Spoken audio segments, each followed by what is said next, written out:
네, 안녕하십니까. 김종혁 강사입니다. 이번 시간에는 매우 기본적인 무역 용어에 대해서 같이 한번 알아보도록 하겠습니다. 무역이란 무엇인가? 무역은 국가 간에 행해지는 매매, 거래입니다. 무역의 형태는 크게 세 가지 정도로 볼 수가 있는데, 수출은 상품을 외국에 판매하는 것, 수입은 외국의 상품을 구입하는 것이 되겠죠. 삼국 간 거래는 자국 이외의 외국 간 무역을 중개해서 수수료를 받는 것을 삼국 간 거래라고 합니다. 무역의 종류는 상품의 무역이 있겠죠. 고체나 액체, 기체, 생물의 무역 등이 있고, 서비스 무역은 운수나 금융, 보험, 관광 등을 얘기를 합니다. 최근엔 전자상거래도 많고요. 무역의 유형은 수출자와 수입자 간의 직거래도 있고, 수출자와 수입자 간의 무역 전문회사가 있는 거래 유형이 있습니다. 조금 더 상세하게 설명을 드려보겠습니다. 규모가 있는 제조회사의 경우에는 영업부가 따로 있습니다. 국내 영업부와 해외 영업부가 따로 있고, B2B 같은 경우에 전체 판매 비율의 1, 2위 업체가, 소수의 업체가 포션의 7, 80% 차지하는 경우가 많습니다. 그런 경우에는 영업부에서 직접 거래하는 경우가 많고, 그러면 나머지 작은 회사들이 있잖아요. 한 전체 판매 비율의 한 30% 차지하는데 수는 훨씬 더 많은 그런 경우에는 접점을 줄여줘야 되기 때문에 제조회사 입장에서는 무역 상사, 대리점이 될 수도 있겠고요. 무역 상사를 통해서 무역 상사 입장에서 제조사의 상품을 조달해 수출하는 경우가 있는데, 이 경우에 제조회사가 규모가 굉장히 작고 무역 상사가 대기업의 자회사인 경우에는 거기 브랜드가 달라질 수도 있습니다. 그래서 이 무역 상사 같은 경우엔 끊임없이 존재의 이유를 부각을 시켜야 되겠죠.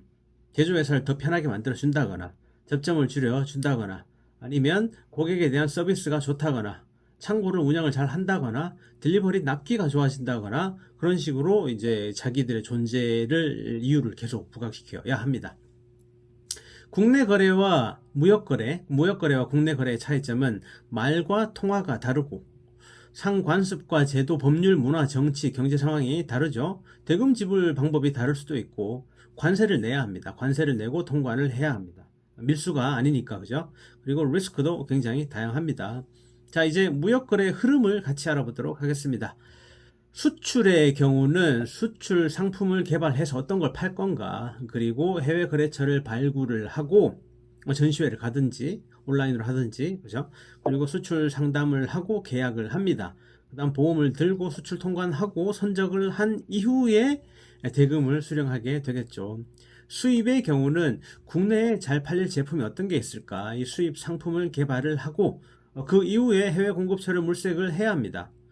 중국으로 가서 보든지 아니면 베트남 가서 보든지 해외 공급처를 찾아보고, 그 이후에 수입 상담을 한 후 계약을 하고 대금 지불 및 수입 통관을 해서 국내에 판매를 합니다.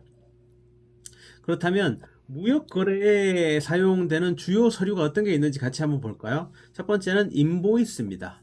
내가 이렇게 팔았으니까 돈 줘 하는 청구서가 될 거고요. 수출자 입장에서는, 수입자 입장에서는 내가 이런 물건들을 수입을 했다라는 거 보여주는 증명서가 되겠죠. 인보이스입니다. IV라고 표기를 하고요. 다음은 패킹 리스트가 있습니다. 포장 명세서죠. 이렇게 포장을 했다, 패킹한 리스트이다, PL이고요. 다음은 선하증권이 있습니다. Bill of Lading, BL이라고 얘기를 하는데, 이렇게 물건을 실어 보냈으니까 이걸 근거로 해서 여러 가지 일이 진행이 될 수가 있습니다. 선하증권이라고 하고요. 다음은 신용장입니다. Letter of Credit, LC라고도 이야기를 하고요. 신용장 개설했다라고 하지 않습니까? 그죠?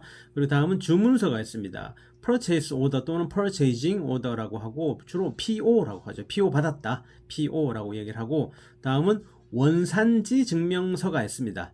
Made in Korea인지 Made in China인지 Certificate of Origin, CO라고 이야기를 합니다. CO.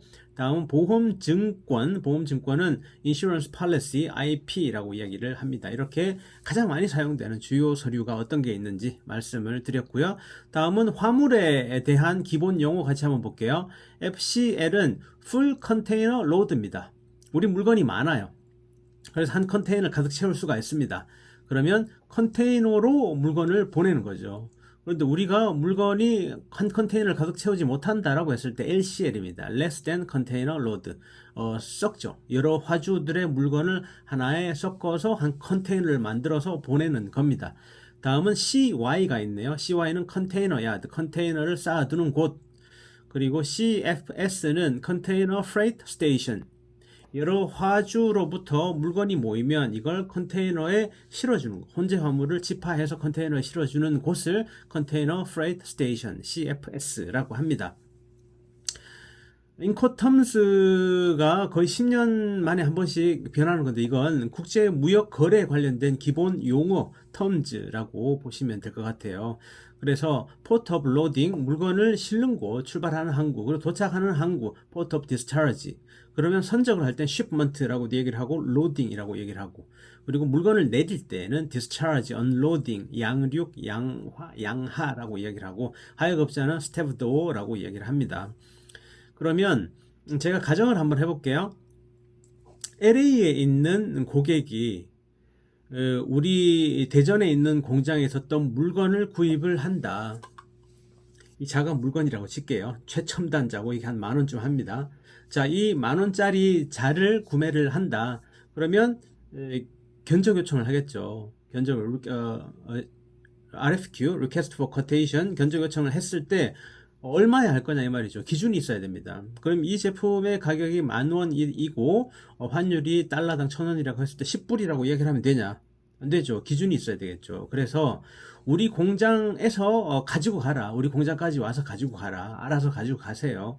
여러 가지 비용을 다 집으로 가져가세요. 그러면 10,000원에 드릴게요 하는 게 바로 X워크 가격입니다. 이건 X워크 10불이에요 라고 얘기를 할 수 있는 부분들이고, FOB 같은 경우에는 우리가 한국까지 실어 드릴게요. 한국까지 실어 드리면은 우리가 컨테이너에 실어 가지고 우리 공장에서 트럭에 실어서 그 트럭을 부산항까지 보내드릴게요. FOB 가격은 한 11불 정도 받을게요 라고 얘기를 할 수 있는 부분들이고, CIF 경우에는 한국까지 가는 비용에다가 코스트죠. 그리고 인슈런스, 보험이 들어가고, 프레이트, 부산항에서 LA 같으면 롱비치항이 되겠죠. 롱비치항까지 가는 배싹까지 더해서 한 12불 정도 받을게요. CIF 12불이에요 라고 얘기를 할 수 있는 부분들이고, DAT 얼마라고 하면 거기까지 도착할 때까지, 그리고 DAP는 창고에, Delivered at Place, 창고에 도착할 때까지, 그리고 고객의 창고나 공장에 도착할 때 DDU나 DDP라고 합니다. 여기에 관여되는 건 관세죠. 관세를 내지 않았으면 DDU입니다.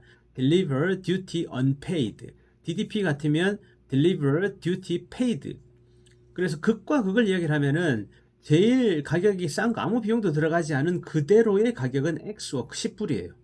그렇지만 모든 비용을 다 넣어주는 거죠. 모든 비용을 다 넣어줘가지고 관세까지 넣어줘서 한다면 여유 있게 가격을 제시해 줘야 되겠죠. 그럼 우리는 13불입니다. 이렇게 얘기를 할 수 있습니다.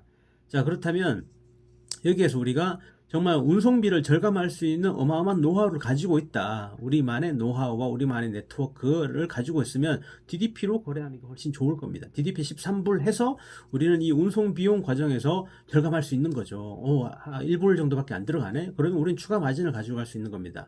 아니면은 아예 이쪽에 관련해서는 우리가 잘 모르니까 X워크 가격으로 진행하겠다 할 수 있는 부분들이고, 그래서 제일 많이 진행하는 가격을 보면 X워크, 이게 제 경험입니다. X워크 얼마라고 한다거나 아니면 본선 인도 가격 FOB 또는 운임 보험료 포함 가격인 CIF 하거나 아니면 고객 입장에 다 귀찮으니까 그냥 갖다 줘 라고 얘기했을 때 DDP 가격으로, 관세 지급 인도 가격으로 진행하는 경우도 있습니다.